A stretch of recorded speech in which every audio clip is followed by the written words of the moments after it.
amigos, tudo bem? Começa agora mais um Vencer S.A., a trajetória de empreendedores de sucesso.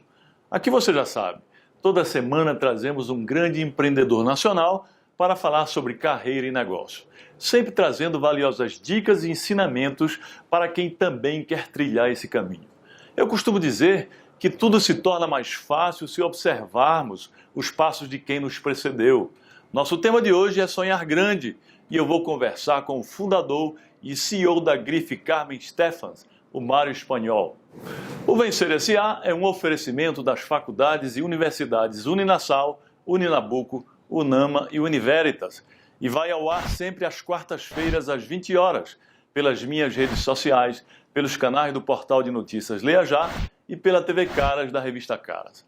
Eu aproveito para convidar você a acessar meu canal no YouTube e conferir as entrevistas passadas. Já participaram do programa o fundador da Apivida, Cândido Pinheiro, o CEO da TOTUS, Laércio Cosentino, o empreendedor e especialista em marketing digital, Bruno Pinheiro, o cofundador do Grupo Moura, Sérgio Moura, o estilista Ricardo Almeida, entre outros grandes nomes. Agora eu pergunto a você, quantos sonhos você já teve ou ainda tem na vida? Quantos deles você realizou? Quantos ainda está perseguindo? Quais deles foram mais fáceis? Agora, mais que isso, você é de sonhos grandes ou sonhos pequenos? Pessoalmente, prefiro sempre ficar com a primeira opção. Sonhar grande foi o que me fez prosperar na vida. Você espera ser grande sonhando pequeno? Lamento informar, mas essa conta não fecha. Eu acho que uma das maiores características do empreendedor de sucesso é pensar e sonhar grande, querer sempre o melhor, querer chegar ao topo. Não falo isso de uma forma gananciosa e inescrupulosa, mas de maneira que você lute por seus sonhos e persiga o sucesso com garra e determinação, sem, claro, passar por cima de ninguém no caminho. É possível triunfar sem ter que diminuir os outros. A competição no mercado é natural, mas não precisa ser predatória. Outra coisa, sonhar grande dá o mesmo trabalho que sonhar pequeno. Por isso digo que você deve sempre sonhar grande. Queira ser Alexandre o Grande, nunca Alexandre o Médio e jamais Alexandre o Pequeno. Alexandre o Grande não ganhou essa alcunha à toa. Se você pensa grande, pode até não conseguir tudo o que pensa, mas o pouco que conseguir já será muito. Agora, se pensa pequeno, dificilmente conseguirá algo relevante. Bom, pessoal, sonhar grande foi também o que levou o nosso entrevistado de hoje, o Mário Espanhol, a criar uma das marcas de bolsas e calçados mais famosas do mundo, a Carmen Stephens, hoje utilizada por celebridades nacionais e internacionais. A Grife é a segunda em faturamento no Brasil, com movimentação anual de 1,2 bilhões de reais. Antes de fundar a marca, ele já tinha uma empresa bem-sucedida, mas queria mais e lutou para transformar seu sonho em realidade. É uma história até engraçada, bem interessante, que envolve perseverança e dedicação. E é para contá-la que dou as boas-vindas a você, Mário Espanhol.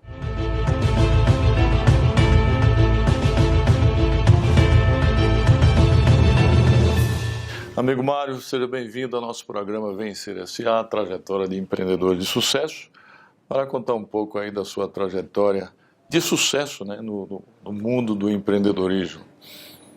Sim, para mim é um grande prazer estar aqui também e falar um pouco dessa história, né? Vamos lá, vamos começar. Antes você tinha uma empresa chamada Coroquímica, né? Que já era uma empresa de sucesso pelas nossas pesquisas. O que levou você a fundar a Carmen Stephens? Por que trocou de setor, entrar num ramo diferente? Veja bem, a Coroquímica foi a base de tudo e continua sendo muito importante estrategicamente para nós, porque ela 30% da produção da Coroquímica é para a Carmen Stephens hoje, né? E os outros 70% nós exportamos para Honda no Japão, para Hyundai na Coreia. O volante do Lexus é feito com couros nossos e, obviamente, outras marcas importantes no Brasil. Eu sou um cara de mercado e eu era uma pessoa frustrada porque ninguém põe a marca do couro num sapato. E eu queria ter acesso ao consumidor final e aquilo, vamos dizer assim, era meio uma obsessão minha. E aí, em 1990, eu separei da minha primeira esposa e ela levou meus filhos pequenos embora E eu fiquei meio ruim com aquilo, Exterior? né? Foi pro exterior? Não, fui morar em Balneário Camboriú, e eu via meus filhos a cada 60 dias, que não estava bem, eu falei, vou morar 6 meses na Itália. E aí eu fui para lá querendo abrir um centro de distribuição na Itália de couros, né? Mas eu vi que naquele momento havia já uma grande migração de fábricas italianas com equipamentos, gerentes e donos migrando para a China, aproveitando aquele incentivo todo que os chineses davam, mão de obra barata, incentivo e tudo. Eu falei, puxa, perdi o timing, não vai rolar. Mas já que eu estou aqui, eu vou então para a segunda meta minha, conhecer as maiores marcas italianas, como Prada, Miu Miu, Gucci, Ferragamo, Sergio Rossi, Giuseppe Zanotti, enfim, as grandes marcas italianas já naquela época. Eu falei, bom, eu quero entender como é que eles criam, como é que eles desenvolvem, como é que eles produzem, como é que eles distribuem, todo o conceito do negócio deles. Aí os italianos, cara, tu brasileiro, tu vai ser apedrejado, os caras não vão deixar tu entrar lá, né? E aí eu falei, bom, mas eu falo alemão, eu até os 6 anos de idade só falava alemão, eu fui aprender a falar português na escola, finjo que sou alemão. Aí os caras dizem, olha, isso aí cola, né? Tu tem cara de alemão, tu fala alemão, tudo certo. Mas e o que nós ganhamos com isso? Bom, vocês vão passar 10 dias no Copacabana Palace, que é o hotel mais luxuoso do Rio de Janeiro, no período do carnaval, lá por minha conta. Aí os caras disseram, gostei. Eu falei, pode levar acompanhantes. Não quero levar lenha pro bosque, quero ir sozinho. Eu falei, então vai sozinho, né? E aí eu mandei 12 italianos para o Rio de Janeiro e os caras me abriram as portas tudo. Na segunda fábrica que eu fui, na Prada, tinha um engenheiro alemão que era o cara que cuidava da produção. 10 minutos depois ele disse para mim, tu não é alemão. De fato, você se passou para alemão. Aí eu falei, não, eu não sou alemão, eu sou de origem alemã. Agora, nós temos 2 situações aqui. Ou tu me põe para fora, ou nós vamos jantar hoje de noite e vamos discutir como tu vai passar 10 dias no Rio de Janeiro, no período do carnaval, e eu não vou ser teu concorrente, eu só quero fazer o que você... Eu quero entender como é que vocês fazem alta qualidade, produtos em pequena escala e toda essa confusão, para eu mandar no Brasil. Esse é o mercado-alvo. Pensando bem, nós vamos jantar hoje. Ele viu que eu não oferecia uma ameaça para eles e tal. E aí ele disse, não, tudo bem, vamos fazer. E foi o único alemão que eu encontrei em todas as fábricas que eu fui, né? A partir daí, eu fiquei 3 meses visitando esse pessoal. 1 mês antes de eu visitar eles, porque eu não entendia nada de sapato, eu só entendia de couro. Eu fiquei fazendo um estágio numa fábrica italiana que produzia da forma flexível, inclusive produzia para eles também, para eu entender como é que era todo o processo. Então, 4 vezes eu passei todo o processo para eu mentalizar e ter como conversar com os caras, porque se eu não demonstrasse para eles que eu tinha conhecimento, eles iam dizer, o que esse cara vai fazer pesquisa, nada, esse cara está de informação. Como é a estrutura hoje da Carmen Steffes? Quantidade de pessoas? Já nasceu, por exemplo, quando eu fiz essa pesquisa, tinha 6 mil fábricas de sapato no Brasil. Por que eu teria que abrir mais uma? E hoje tem 6 mil, hein? Não, hoje tem umas 2.500, 3 mil. Várias fecharam ou foram incorporadas? Algumas incorporadas, algumas fecharam em função do próprio mercado e tal. Então, eu falei, ou eu abro uma fábrica italiana no Brasil de alto nível, com flexibilidade de produção que vai entregar demanda e não necessidade de produção, ou eu não abro nada. E vou abrir só loja e vou comprar produto. Aí eu fui para a Alemanha, fiquei 1 mês na Alemanha fazendo curso do mercado de luxo, para entender como é que esse mercado funcionava. E aí eu voltei para o Brasil cheio de sonho. Eu falei, bom, agora eu estou pronto. Já estou melhor, eu vou cuidar da minha empresa, vou ver meus filhos a cada 60 dias e pronto, né? Aí eu voltei para o Brasil, eu levei 2 anos e meio para montar essa fábrica. E aí começou, vamos dizer, a história. Eu em 4 anos perdi 5 milhões de dólares com essa brincadeira minha. E os caras do Couture me diziam, pô, fecha essa fábrica porque isso aí não vai dar certo. Eu não tinha cliente, não tinha nome, não tinha estilo. O estilo eu resolvi quando a minha esposa, eu casei com ela em 93, em 95 ela entrou na marca. Eu abri uma loja de fábrica para ela, porque ela queria trabalhar, e ela disse, mas tu quer que eu venda isso? Isso é muito feio. Eu falei, bom, mas se tu quer mais bonito, tu tem que fazer, porque o estilista faz isso. E a fábrica era pequena ainda, e o meu foco era o curtume ainda. Aí você persistiu. Aí ela entrou como estilista, ela fez 6 linhas das 24, as 6 linhas venderam 72% do volume, e as 18 linhas do estilista venderam só 28%. Eu falei, cara, tu perdeu, me desculpa, quem vai tomar conta disso é ela. Porque os engenheiros eu tinha, mas eu precisava do arquiteto. Quando você entra numa casa, você vê se aquela é uma casa de engenheiro ou de arquiteto. O engenheiro calcula tudo maravilhosamente bem, põe mármore italiano, põe não sei o quê, mas não vê quadro, não vê tapete, não... Aí você diz, bom, isso é casa de engenheiro. Deixa a estrutura pronta, né? Quando você vê uma casa de arquiteto, você vê um monte de quadro, tapetes lindos, lustres e toda essa confusão, e a casa fica bonita e aconchegante.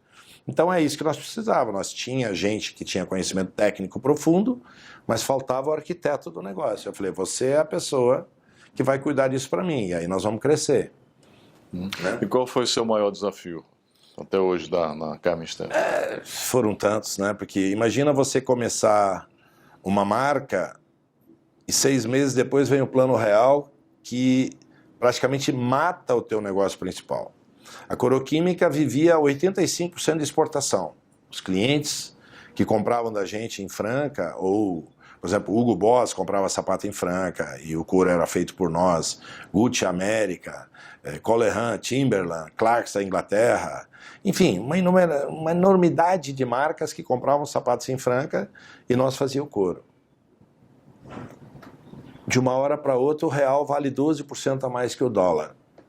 E está acontecendo, nesse momento, uma migração violenta de indústrias italianas para a China. Os americanos pegaram a mala e foram embora. E aí tu fica com o teu elefante e diz, bom, e o que eu faço com esse trem agora com 30 vagão e não tem carga para eles? Então, e a gente tinha uma cultura de dizer, bom, um plano como esse no Brasil vai durar 6 meses, 1 ano. Eu não vou desmanchar minha equipe porque depois eu não consigo montar mais ela. E aí segura, de 94 a 97 nós vivemos o caos. Eu perdi 15 milhões de dólares com quem não me pagou, todo mundo quebrou. E não é porque os caras ficaram ruins, é porque com dólar valendo 12% a menos que o real, o Brasil ficou muito caro. E aí ninguém tinha mais cenário investia de mais no negócio. Brasil. Então, e nesse período eu estava fazendo a Carmen Stephan. Você imagina o cenário. A locomotiva da minha vida parou e começou a andar para trás, só com prejuízo. Eu tinha 5 empresas, eu vendi 2 a preço de banana, porque na época da crise você não vende, você doa. Uma eu fechei e foquei na Carmen e na Coroquímica. Falei, essas 2 eu vou ficar, o resto esquece. Isso é um pouco, 4 anos de muito sofrimento contado em 1 minuto. Então foram grandes desafios. O segundo foi conquistar pessoas para a marca. Hoje nós temos 3 milhões de mulheres que amam essa marca. Né? Obviamente que isso é um processo, nós queremos nos próximos 5 anos conquistar mais 3 milhões de mulheres. Né? Agora, para você chegar nas primeiras 100 mil, nas primeiras 500 mil é muito difícil, porque você não tem presença. Hoje eu tenho pessoas querendo me comprar franquia. Até a loja número 60, eu e Mona Lisa viajava só em final de semana, viajava sexta de noite, ficava sábado e domingo, por exemplo, em Fortaleza, vendo ponto no shopping, negociando com o franqueado, segunda-feira negociava com o shopping e segunda de noite voltava para casa e continuava trabalhando. Então, hoje são quantas lojas? Hoje eu tenho 560 lojas e tenho 8 pessoas na expansão, que estão todos os dias andando, prospectando pessoas. São franquias ou próprias?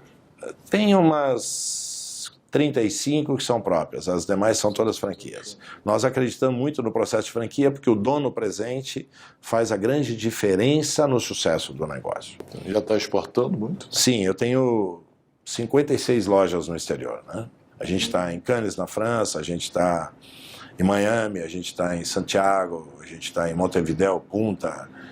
No Paraguai nós temos 5 lojas, na Bolívia nós temos mais 5 lojas, 4 em Santa Cruz de la Sierra, que é uma cidade muito legal. Enfim, o nosso foco é o hemisfério sul, por uma questão climática, e o clima ameno do hemisfério norte, que seria tipo Flórida, Geórgia, Arizona, Texas, Califórnia, porque o lado mais frio, com loja não dá, porque nós não temos uma coleção ideal para um clima muito frio, né? Você pode vender alguma coisa para essas pessoas, mas a coleção ideal nós não temos. Mário, o tema central do programa é sonhar grande, né? Eu costumo dizer que eu vivo sonhando, meus sonhos são sempre sonhos grandes e impossíveis.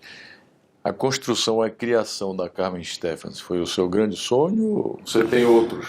Carmen Stephens é o meu projeto de vida, né? E como é da Mona Lisa também, porque, obviamente, foi a minha chegada à consumidora final. Em 95 a Mona Lisa entrou como estilista, em 96 nós abrimos 2 lojas, justamente para ter a proximidade com as consumidoras e tentar ter feedback imediato em relação a produtos que nós lançávamos. E eu moro em Franca até hoje, nós abrimos um em Franca e abrimos um em Uberaba, que fica a 140 quilômetros de Franca, é a cidade que a Mona Lisa nasceu. Final de semana a gente estava sempre lá e eu, sábado, ficava na loja, para tentar entender as mulheres. Eu confesso que eu aprendi muito, mas até hoje não entendo elas, porque elas são uma caixa preta, né? Mas eu aprendi muito, entende? A gente direcionou muitas coisas em função de feedback de consumidoras, né? Então hoje eu entendo que o nosso sapato, por exemplo, é o mais confortável do mercado. Semana passada eu estive conversando com uma brasileira de origem alemã que mora na Suíça há 15 anos, trabalha numa grande marca francesa de moda, que eu não vou falar o nome porque aí eu prejudico ela, e ela vem 2 vezes por ano a Florianópolis, onde moram os familiares dela. Ela é casada com um suíço já há 20 anos. E ela me disse o seguinte: olha, Mário, eu vou comprar 34 pares de sapato de vocês, foi o que eu limpei no meu closet, e eu não consigo mais usar outro sapato. A marca que eu represento não pode saber disso. Lógico, quando eu vou no evento deles, eu uso um sapato deles, mas quando eu trabalho, quando eu faço tudo, eu uso um sapato de vocês. E o engraçado é o seguinte: eu vendo o sapato depois de 2 anos na Suíça, pelo preço que eu paguei aqui, numa loja de usados. E aí eu volto e compro tudo de novo. Mas o melhor que ela me falou não foi isso. Eu disse: olha, eu tenho 2 filhos homens e eu levei 6 sapatos Rafael Stephens para eles. E eu falei: bom, a neve, os meus filhos são desleixados, isso não vai dar certo, mas eu vou levar. E hoje os sapatos duraram e eles só usam mais Rafael Stephens. Qual é o diferencial em relação aos concorrentes? Se você falar a nível Brasil, porque nós somos totalmente verticalizados, 65% da matéria-prima nós produzimos, e, portanto, nós dominamos a tecnologia disso, e 95% dos produtos nós fabricamos, a gente só não fabrica óculos e relógios, que a gente importa. Obviamente, você entrega mais produto pelo mesmo preço. Mais produto em matéria-prima, as melhores matérias-primas, o melhor conforto, um visual muito legal, mas acima de tudo, mais produto pelo mesmo preço. Então, eu sempre digo o seguinte: Carmen Stephens e Rafael Stephens tem hoje imagem de BMW, mas tem preço de Honda. Se você falar em qualidade de carro japonês, que são fantásticos, né? Mas eles não têm a imagem dos alemães, que também são fantásticos, mas que custam bem mais caro, né? Então, a gente se preocupa muito com isso. Eu sou de origem alemã, então para mim não tem mais ou menos. Os carros alemães eu ia lançar uma marca extraordinária. Eu ia lançar uma marca mais popular agora, e eu fiz toda uma pesquisa durante 1 ano e meio, e no final eu vi que eu ia ter que fazer produtos meia boca. Eu falei: eu me nego a fazer isso. Não está na minha cultura. Então eu falei: eu prefiro expandir aonde eu estou do que eu ficar entrando numa área que vai só me gerar frustração, porque eu vou ver aquilo e não vou me sentir bem. Uma coisa que acho interessante na história do Mário é como ele não se deu por satisfeito com o sucesso que já tinha na coroquímica. Foi estudar as melhores práticas das fábricas de calçados do mundo e então fundou sua própria marca. Ou seja, ele sonhou grande, se preparou para realizar seu sonho e finalmente foi atrás de sua concretização.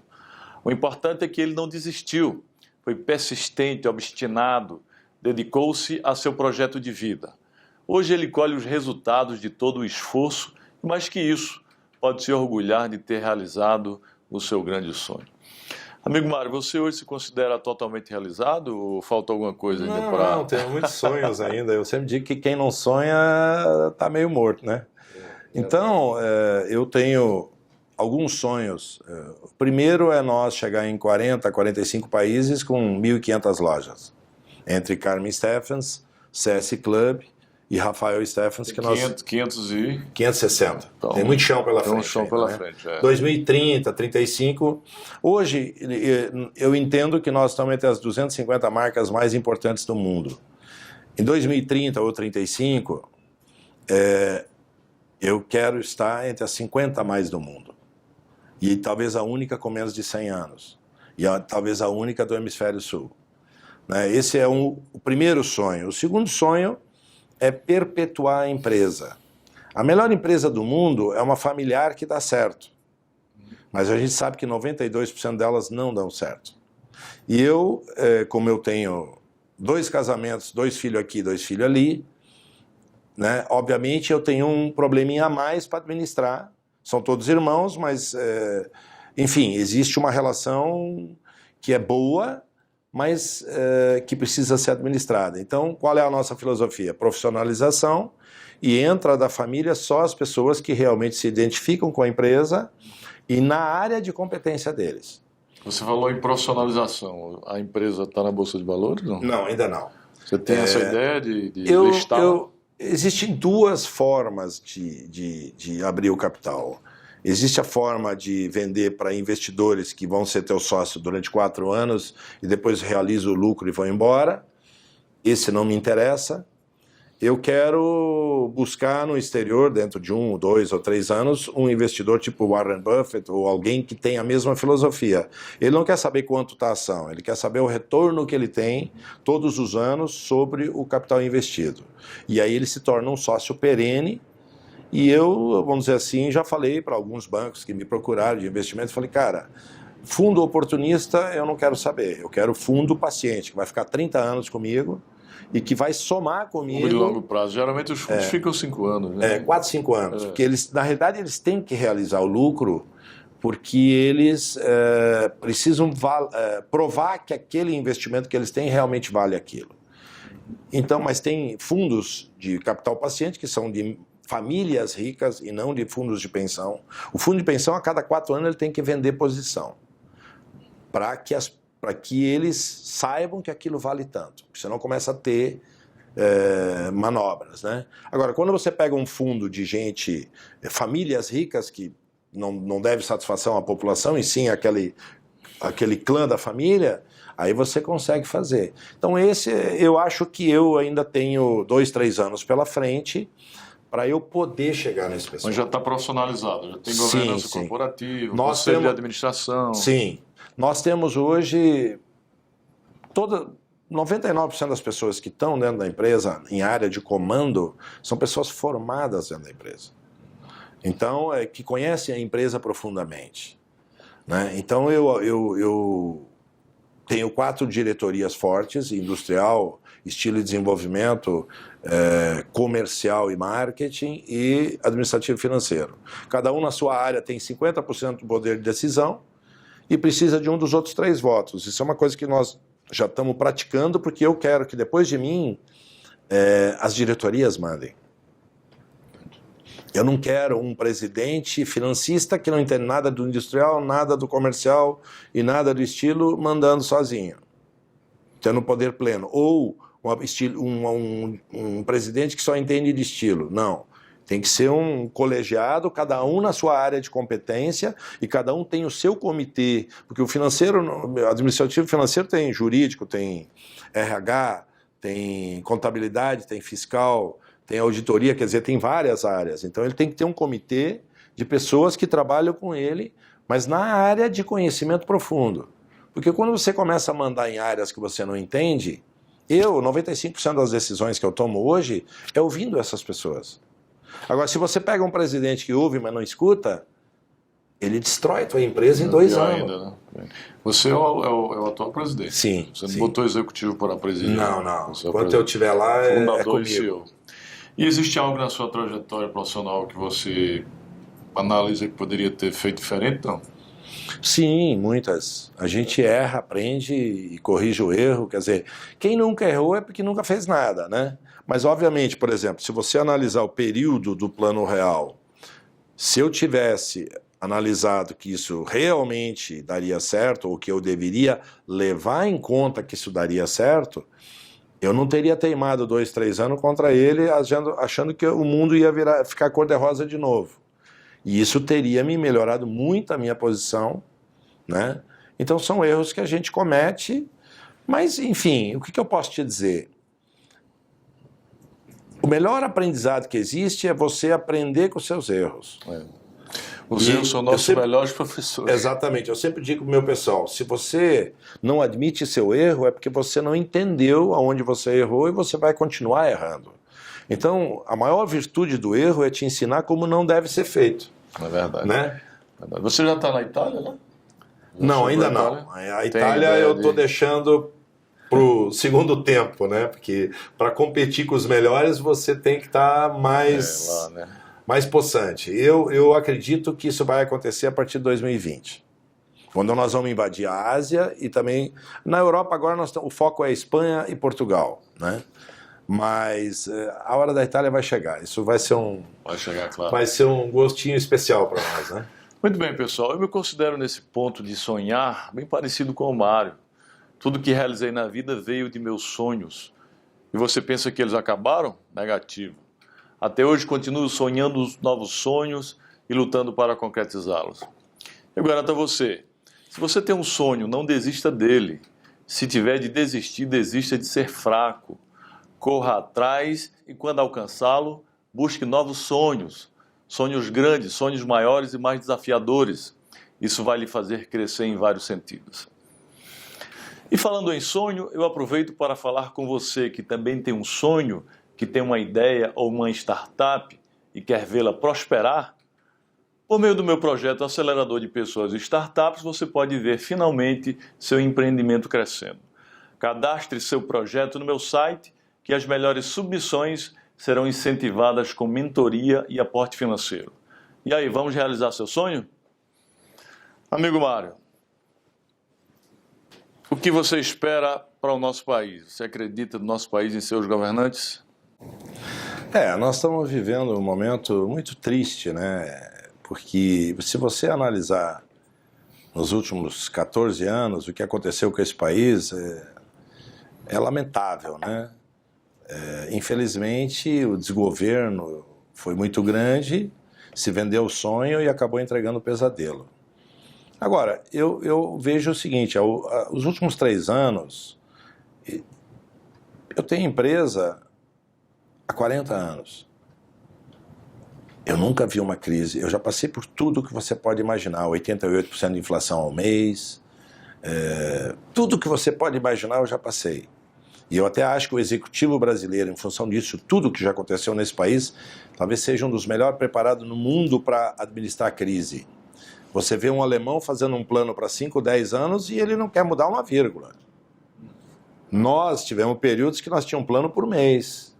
Nós tínhamos que se ajustar a uma N situações. Então nós desenvolvemos uma habilidade de se adequar ao momento. Isso é muito bom para quem administra.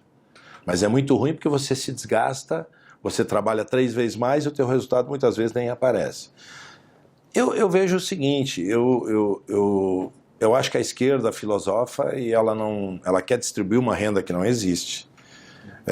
Eu me espelho, por exemplo, no Trump, que é um cara que fala muita besteira, ele se comunica mal, na minha visão, mas pergunta para os americanos o que eles estão achando do governo Trump. Um governante, ele não tem que ser humilde, simpáticozinho, ele tem que ser bom para o país. Eu já tenho visto ele baixar impostos. 10 trilhões de dólares os americanos enriqueceram em 1 ano e meio, 2 anos, não sei quanto tempo ele está no poder. Incrível. Isso, nos últimos 50 anos nunca teve menos desemprego do que tem agora. Quer dizer, você estava dizendo que nunca viu uma crise tamanha como essa, tão grande quanto essa? Na minha história, é a maior crise que eu já vivi. É terrível. Mesmo maior que naquela época a inflação de... Nós estamos trabalhando o dobro para se manter no nível que a gente estava. A gente fez um esforço gigante, mas só no Brasil, nos últimos 3 anos, fecharam 150 mil lojas. Umas 30, 40 mil no nosso segmento AB.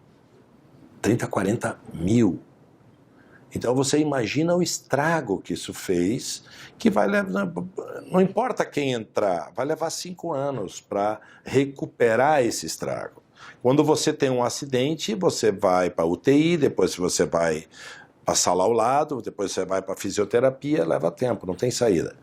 Mas nós temos que escolher se nós queremos ir para a Venezuela ou para os Estados Unidos. Essa é a minha visão. Tem que ser para os Estados Unidos. Ou nós vamos para os Estados Unidos, né? Ou nós vamos para a Venezuela. E, obviamente, ninguém quer a Venezuela. Os governos populistas têm os caminhos. É muita conversa, eles não sabem administrar nem um boteco, entende? Tem que ter coerência e tem que fazer a coisa certa. E outra coisa, tem que diminuir o tamanho do Estado. O Estado brasileiro se apoderou da sociedade. É grande demais. E eu desafio um brasileiro a me dizer aonde o Estado atende bem. E eu sou filho de pai que era escrivão e mãe que era agente do correio. Que abria o correio no domingo quando as pessoas iam na missa para o cara não perder a viagem. Mas isso era uma geração de funcionário que tinha orgulho de ser. Então, eu não estou dizendo que é todo mundo, mas se uma Shell, para cada barril de petróleo que produz, tem 1/5 dos funcionários da Petrobras, 4/5 da Petrobras não está trabalhando para a sociedade, está usufruindo do preço absurdo da gasolina e dos impostos que nós pagamos.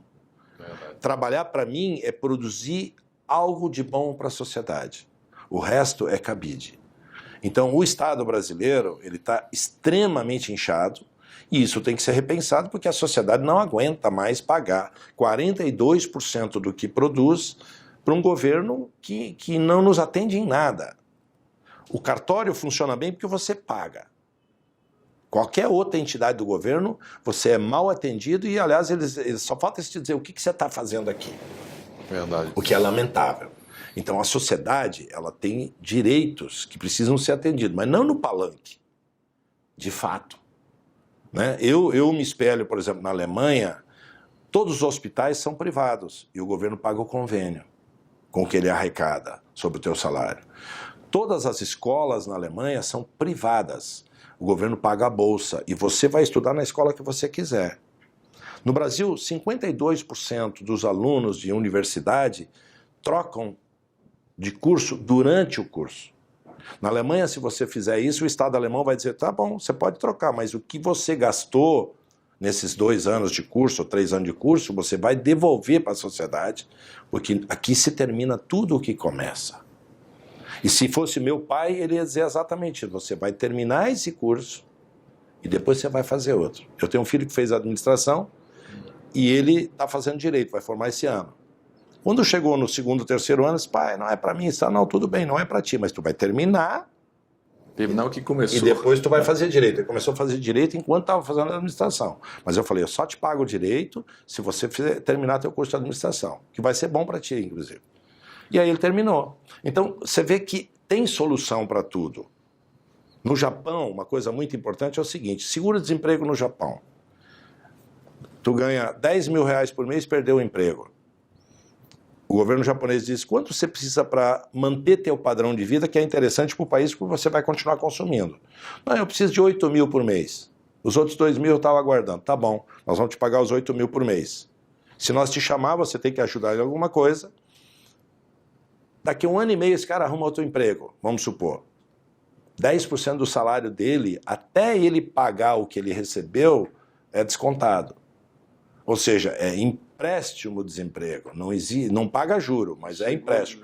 A sociedade não fica brincando de Bolsa Família, Bolsa Voto, Bolsa não sei o quê. Esse é o jogo. E aí sobra para fazer a coisa certa. Então você vê que nós não temos que inventar nada, nós temos que olhar o que Canadá, Alemanha, Japão fazem, Suíça, sei lá. Tem muito exemplo bom para ser pesquisado. Mas nós ficamos querendo fazer caridade com o dinheiro dos outros. O esquerdista quer fazer caridade com o teu dinheiro, com o meu. Quando você começa a mexer no dele, ele vira direitista na hora. Diz, não, mas aí o cara tem que trabalhar. Né? Eu já falei com vários. Então é muito fácil tu saber se um cara é esquerda mesmo, é para ver se ele vai doar 50% do salário dele para fazer caridade para as pessoas. Verdade. E para aqueles que têm sonhos, como nós, em empreender, o que você sugere para eles começarem? Veja bem, eu estou em 19 países. O Brasil é um país de grandes oportunidades. Eu acho que nós estamos vivendo uma crise terrível nos últimos 3 anos, mas essa crise também nos ensina muita coisa. O que eu posso falar para quem está sonhando? Não desista do seu sonho. Persevera. Não tem sucesso sem perseverança. Você pode ter a melhor ideia do mundo, mas ela tem maturação. Ninguém faz a cabeça de muita gente em poucos minutos. Existem raras exceções. Então, se você tem uma ideia fantástica ou alguma coisa que você faz que é muito diferente, ouça seu cliente, que é o melhor conselheiro que tem. Tem pessoas que têm dificuldade em receber crítica de cliente, e o cliente é o que mais te ensina a melhorar a estratégia do teu negócio. E segundo, trabalha duro para fazer essa ideia dar certo. E não desiste depois de 1 ano, 2 anos. Eu confesso que eu levei pelo menos 8 anos para esse negócio se equilibrar. E eu confesso que muitas vezes um ponto de equilíbrio. Eu tive vontade de desistir também. Mas eu tinha uma coisa em mim, eu não posso ser derrotado num negócio que tem o nome da minha mãe. Toda vez que eu ia fraquejar, eu disse, no negócio da minha mãe eu não vou fraquejar, eu vou até o fim. E aí eu focava, em vez de eu ficar me lamentando e começar a achar que não ia dar certo, não sei o que, eu focava em fazer dar certo, né? E isso me ajudou muito a encontrar um caminho. E hoje, obviamente, para mim, com 560 lojas, com 3.500 funcionários, é muito mais fácil administrar a empresa do que era há 15 anos atrás. Quando eu tinha 3 pessoas-chave, era tudo nas costas delas. Hoje, em cada área que você imaginar, tem uma pessoa de altíssimo nível. Então, eu sou muito mais o conselheiro. Eles me dizem, olha, estou pensando em fazer assim, assim, assado, tá, em reuniões que a gente faz. Você não, pode fazer. Ou, boa ideia. Pensa assim, pensa assado, pensa mais um pouco. Enfim, mas 80% das decisões hoje são instantâneas, ou no dia seguinte, porque o mercado está muito dinâmico. Você não pode ficar 6 meses pensando se você vai fazer ou não vai fazer, né? E as outras 20 levam uma semana, 1 mês, às vezes 6 meses, são coisas mais estratégicas de longo prazo. Eu acredito que só vence hoje quem está entre os melhores. E para você ser o melhor, você tem que conhecer muito do seu mercado, muito do que os melhores fazem. O Brasil tem um grande defeito. Por exemplo, quando eu vou vender franquia, o cara quer falar com quem perdeu, quem saiu. Eu falei, cara, você tem que falar com quem está fazendo sucesso. O ruim consome a tua energia. O bom te dá energia de graça. Por que tu vai falar com um perdedor? O que tu tem para aprender com um perdedor? Tu tem que falar... Eu tenho 560 lojas com 300 franqueados. Qual é o franqueado que você quer falar? Agora você quer falar com o cara que vai sair, para o cara falar mal, porque ele nunca vai admitir que o erro foi dele? Então vamos fazer o seguinte, você não precisa nem falar, esquece, você não vai investir no meu negócio. Né? Maravilha, Mário. Estamos chegando ao fim, pessoal, e vamos agora ver as lições que o Mário nos passou aqui com essa entrevista. Estude e aprenda com os melhores. A primeira lição do Mário. Você precisa ter uma boa apresentação para os seus produtos. Segunda lição. Trabalhe duro para conquistar, especialmente as pessoas. Entenda seu mercado para oferecer o produto correto. Faça do seu sonho o seu projeto de vida. Domine a tecnologia para produzir da melhor forma o seu produto. Sonhe sempre sonhos grandes e após realizar um sonho, sonhe outro. Ou seja, tem que estar sempre sonhando. Quem sonha está vivo. Tem que sonhar estar vivo. Trace metas para o seu empreendimento, para ter sucesso em seu empreendimento, e lute por ele, trabalhando duro e mais que o necessário. Busque sempre a profissionalização em todas as áreas. Busque sócios perenes para investir em seu negócio. O negócio de sócio que é chegar e sair rápido Não dá certo, tem que suar com... Só para você ver, tem empresas de capital aberto que o cara vai para Nova York, Londres, Paris, a cada 90 dias fazer palestra para investidor, porque tem um cara querendo sair e ele precisa achar outro para entrar. É o roadshow que fazem. Aí você não tem nem tempo para trabalhar. É verdade. Você fica fazendo mais roadshow do que pensando no teu negócio. É verdade. Então, não quero isso para minha vida, não. Tem ao seu lado pessoas competentes em suas áreas para que juntas elas possam contribuir com a empresa. Para competir com os melhores, você deve estar bem preparado. Preparação acima de tudo, né, Mário? Sim. Não perca o foco. Não há sucesso sem persistência e perseverança. Exato. Isso realmente, você persistiu, né? Aliás, a questão do foco é o seguinte, a pessoa faz sucesso no Brasil, daqui a pouco ela acha que onde ela põe a mão vai ser sucesso. Ela tem uma área que ela domina e conhece muito. Quando ela entra numa outra área, ela não sabe nada. E aí ela dança, né? Ouça sempre os seus clientes, aprenda com eles, né? E por fim, o mercado é muito dinâmico, as decisões têm que ser rápidas, têm que ser muito ágeis. Muito bem, amigos, o Vencer S.A. de hoje está chegando ao fim, mas eu lembro mais uma vez que vocês podem ver e rever todas as entrevistas passadas no meu canal do YouTube. Acessem lá, que tem muito conteúdo legal. Eu espero você aí na próxima semana para mais um bate-papo instigante sobre empreendedorismo e carreira. Até lá. Muito obrigado, Mário. Obrigado show de bola aí. Me dar essa oportunidade.